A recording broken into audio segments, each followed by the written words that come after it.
First of all, I should thank Shali ma'am for sending me these wonderful products.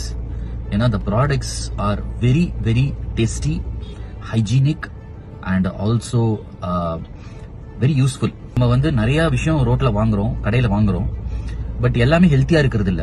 அந்த மாதிரி ஒரு gap ஃபில்லிங்கான ஒரு snack எது அப்படின்னு பார்த்தா நான் ஷாலி மேம் கிட்ட வாங்கின அந்த 3 வண்டர்ஃபுல் பேக்கெட்ஸ் தான். அந்த சீட் பால்ன்றத நான் ஃபர்ஸ்ட் சாப்பிட்டேன். ரொம்ப ரொம்ப சூப்பரா இருந்தது இன் டேர்ம்ஸ் ஆஃப் டேஸ்ட். ஏன்னா அந்த ஸ்வீட் வந்து கம்மியா தான் இருந்தது, அதுல மோர் ஆஃப் இன்கிரீடியன்ஸ் தான் இருந்துச்சு. அண்ட் ஆல்சோ த மிக்ஸ்டு பால் தான் இருக்கிறதுக்குள்ள பெஸ்ட் என்ன பொறுத்த வரைக்கும். அதுல வந்து எல்லாமே இருந்துச்சு.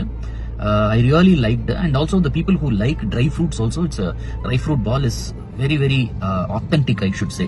But இதுல அப்படி இல்ல, ரொம்ப ஆத்தென்டிக்கா பண்ணிருக்காங்க. They have put a lot of effort in curating those products, அப்படிதான் நான் சொல்லணும். So என்னை பொறுத்த வரைக்கும் இந்த 3 ப்ராடக்ட்ஸுமே very healthy and very tasty. So I want this to be reached to many people, and என்ன மாதிரியே நிறைய பேர் வந்து இதை சாப்பிட்டு அதோடைய பலன்களை அனுபவிச்சு and they also should recommend to other people அப்படின்றத நான் ஒரு வேண்டுகோளாவே வைக்கிறேன். இங்க அதை பதிவு பண்ணணும்னு நினைக்கிறேன். I'm going to be a regular purchaser from hereafter.